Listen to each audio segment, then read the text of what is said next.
Good afternoon, everybody. I'm just coming on here today to give you guys a quick little update on how my egg retrieval went and how our fertilization is looking so far.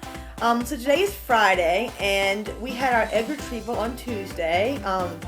Everything went really well with the egg retrieval, minus the fact that they had a little bit of trouble getting the IV in my hand. They tried my left hand first, ended up blowing a vein, which was extremely painful. And then they ended up going to the other hand, and luckily got the other hand on the first try. But this hand is still pretty bruised up, so that was not fun at all. I wish they could just give me the IV like right there in the crook of my arm. I wish they didn't have to do it in your hand. So I really hated that. But other than that, everything went really well. I don't remember hardly anything from the actual procedure. They took me back and prepped me, gave me the anesthesia, and next thing I knew, I was out. And then they woke me up, and I just remember asking over and over again, how many eggs did I get? How many eggs did I get?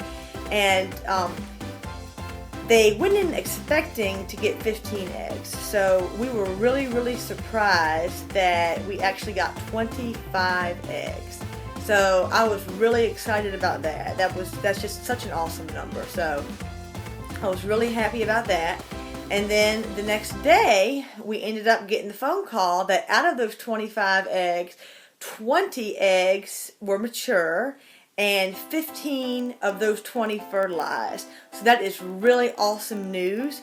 Our embryologist told us that usually with Tessie sperm, a frozen Tessie sample, fertilization rates are around 50%. So that would mean on average with 20 eggs, we could expect maybe 10 to fertilize.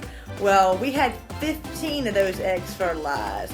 So we are absolutely thrilled with that. Matt Swimmer's already beating the odds. So as of now, we've got 15 babies, and it's just so exciting.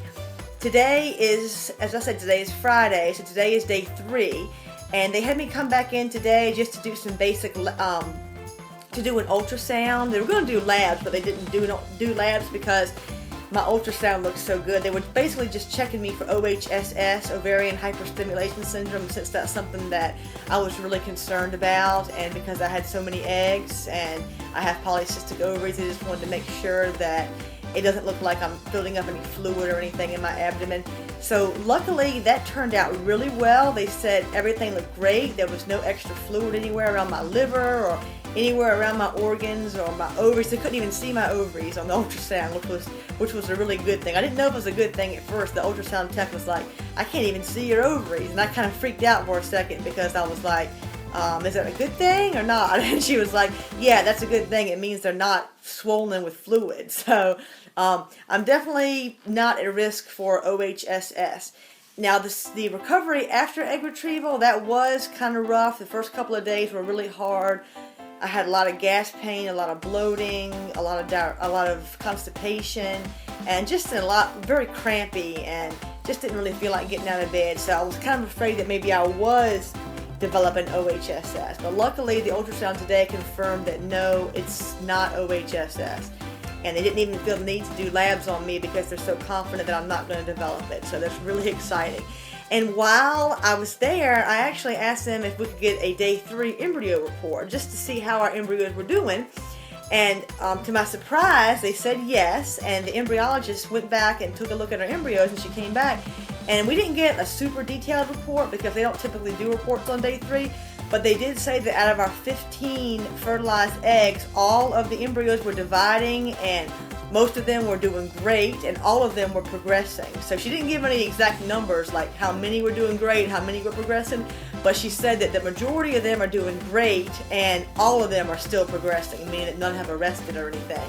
So I'm trying not to get my hopes up too much yet, because I know it's very common to lose a lot of embryos between day 3 and day 5.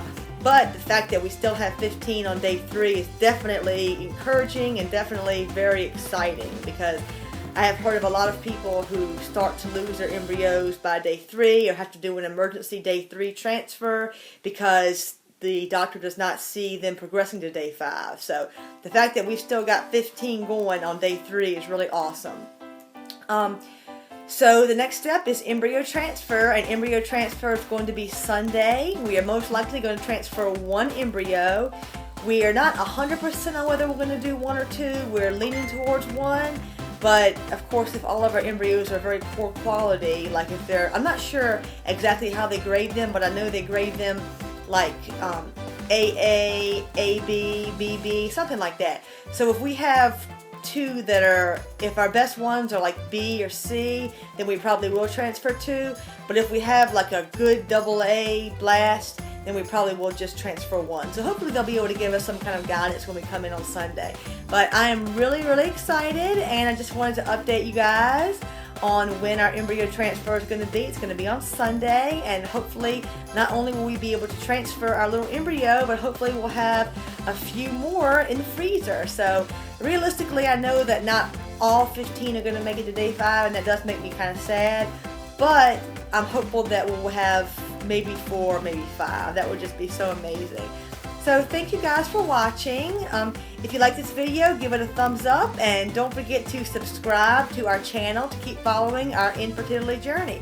And the next time you hear from me, more than likely I will be poopo, pregnant until proven otherwise. Okay, bye guys.